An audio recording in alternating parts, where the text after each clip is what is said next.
Hi, everyone. I'm Michelle McLean, your host for Tip Radio, Top Industry Professionals, where we showcase wonderful, inspirational professionals from around the globe sharing their stories of success and resilience.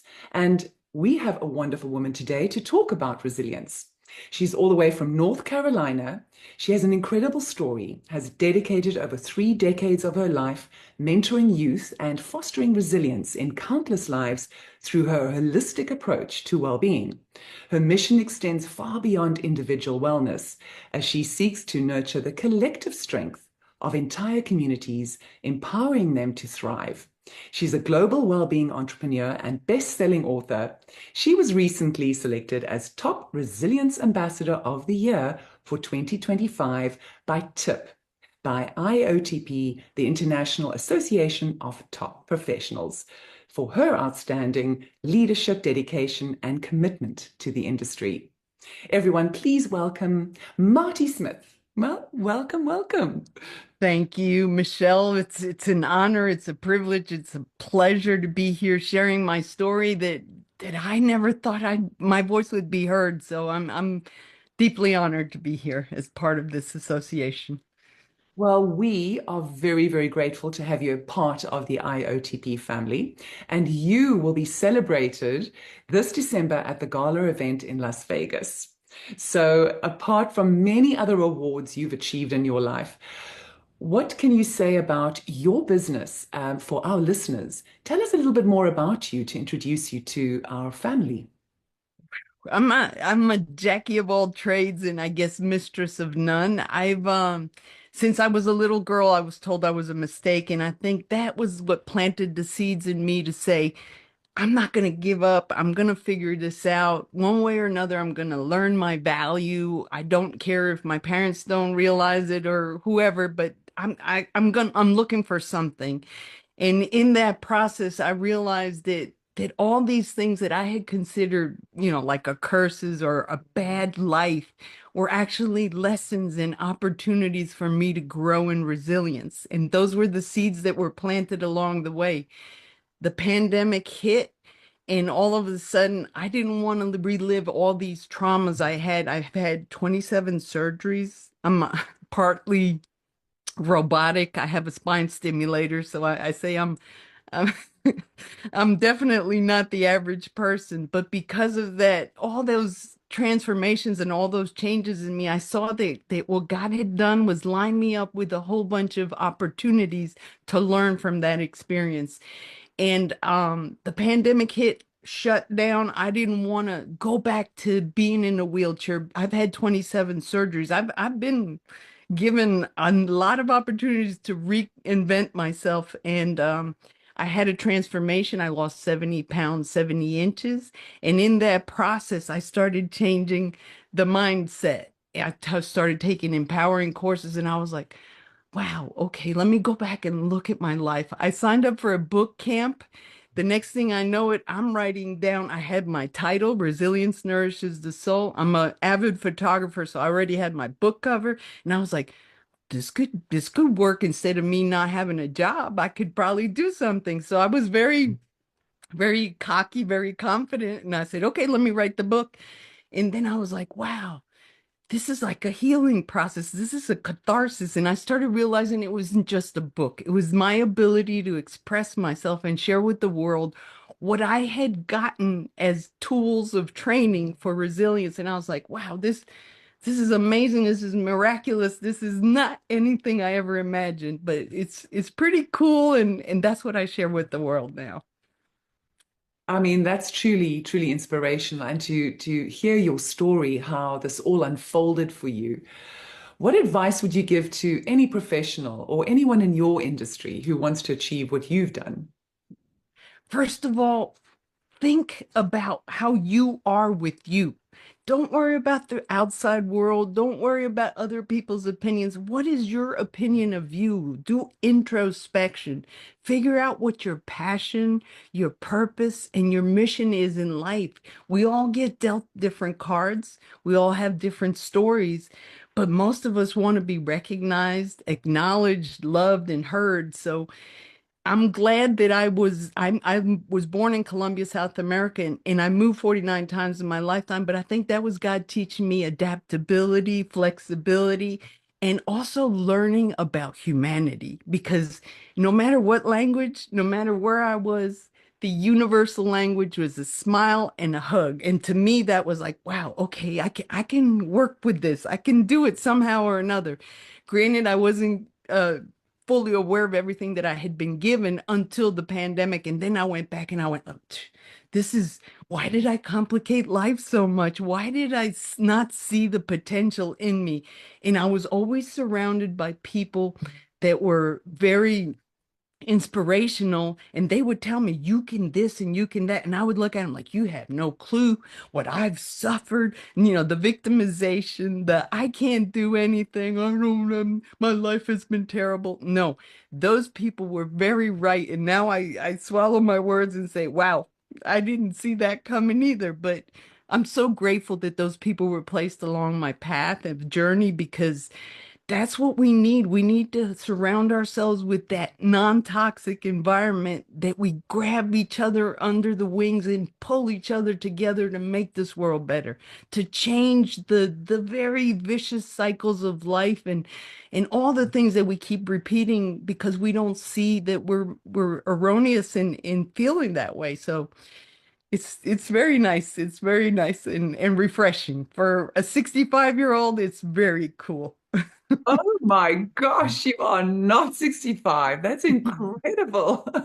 If you knew me 10 years ago, you'd be like, "Whoop, bless her heart. She's not gonna make it." But I'm just that joy that you see in me is the actualization that, wow, I am a miracle. I am unique. I am worth something, and everybody else is too. And just because I've won all these awards and recognition, that doesn't make it where nobody else can do it. I wasn't gifted. I was just given the opportunity to see and realize that I had been given all these talents and treasures I didn't even know I had. So. It's truly inspirational, just to see your joy and what you've shared with the world and your resilience. It's just truly inspirational. So, how would you suggest to anybody who has obstacles in their life? I mean, t tell us a little bit about how your work, your wellness work works. Well, basically, people come to me and ask me, how do I become resilient? I don't know what resilience is. I didn't, honestly, I didn't know I was resilient. And that's the discovery that made it all wonderful for me to explain it to people. But the first thing is how do you react to adversity? Because we're the ones that have that control. We're the ones that can take a look at adversity and say, "Ooh, I don't want to deal with it.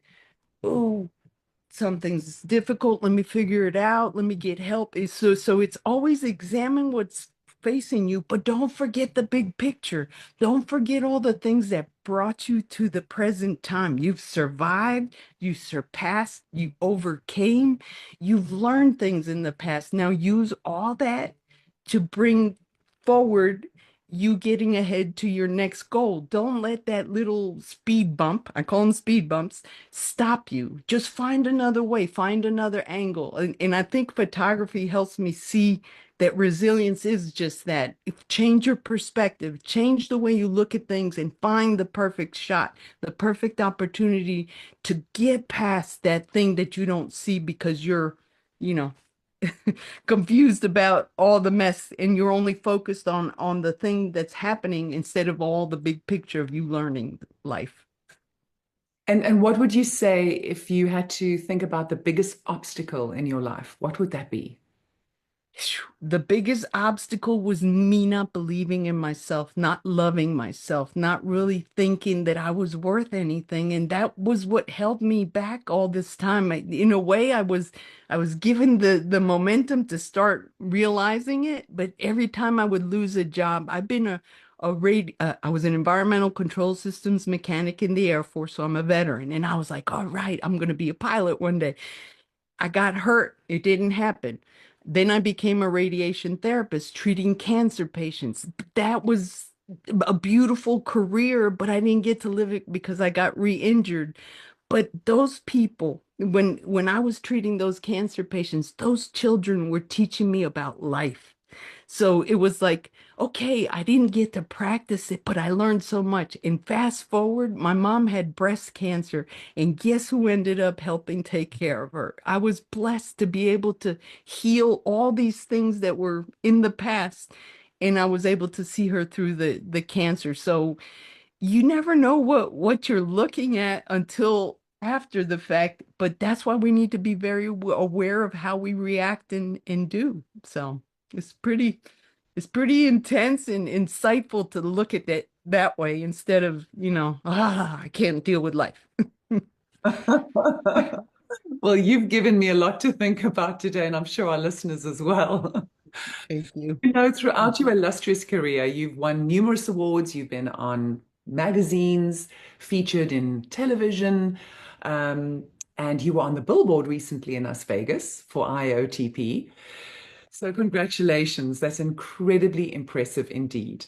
What would Thank you you. say is the highlight of your career? The highlight is yes, the awards are wonderful and I acknowledge that people have recognized it, but the best part is someone coming up to me and saying, "Thank you. Thank you for sharing your story and making me feel different about my life." And that's priceless. That's the spiritual lottery I've always wanted to win, and it's like the coolest thing in the world because you've touched someone's heart, you've touched someone's life, and they see things in a different way. Had I had that when I was younger, I probably wouldn't be doing anything I'm doing now, but it would have been good to hear that from someone as well. So it's cool. So, with all the work that you do, and obviously every day dealing with people and their situations, what do you do for fun? Oh, I got all kinds of goodies. I actually have a caregiving job that takes care of handicapped people.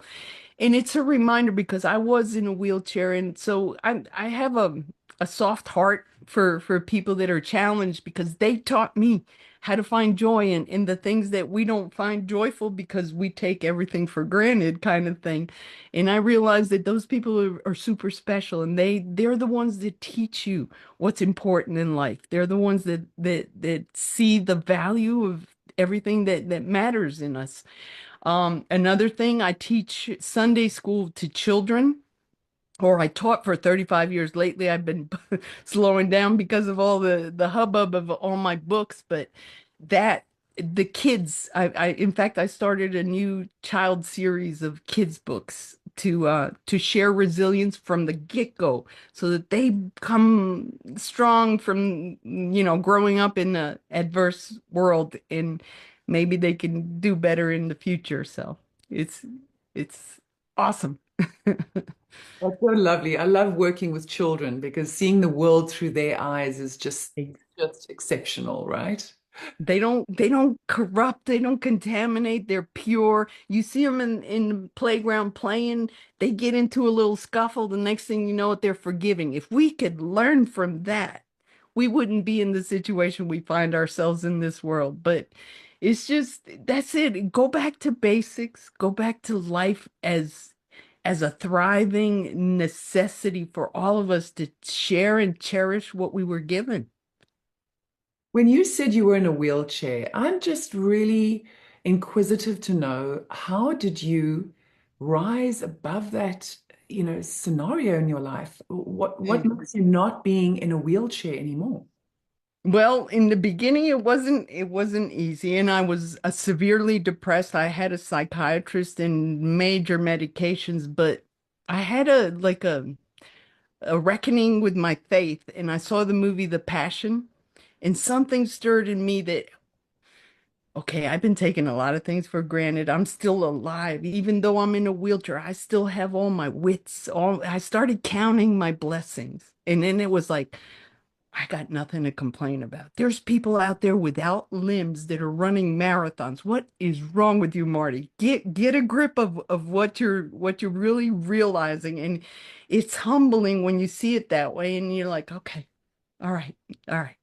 Tone it down. You're not a victim. You just made yourself a victim. And I started seeing and realizing that all these blessings were for a purpose, for a reason to share with the world. So Well, it's been so inspirational speaking with you today, and thank you. we look forward to celebrating you Me at the too. honor event in Las Vegas very soon.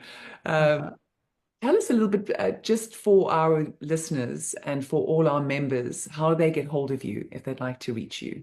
I'm all over the map on social media. I have my website, martiemsmith.com, and you can access all the books. I'm on my 10th book. Some of them are anthologies and some of their self-published books, but it's amazing the amount of content that God has given me and inspired me to share with the world. So I just can't stop. I do feel unstoppable and just keep going until I get to my destination and say, I did a good job. I did okay considering all the mess. Well, Marty, you've done a phenomenal job. We're so Thank proud of you. you, and we look I forward to appreciate it. seeing you soon again. Thank you. God bless. Take care, everyone.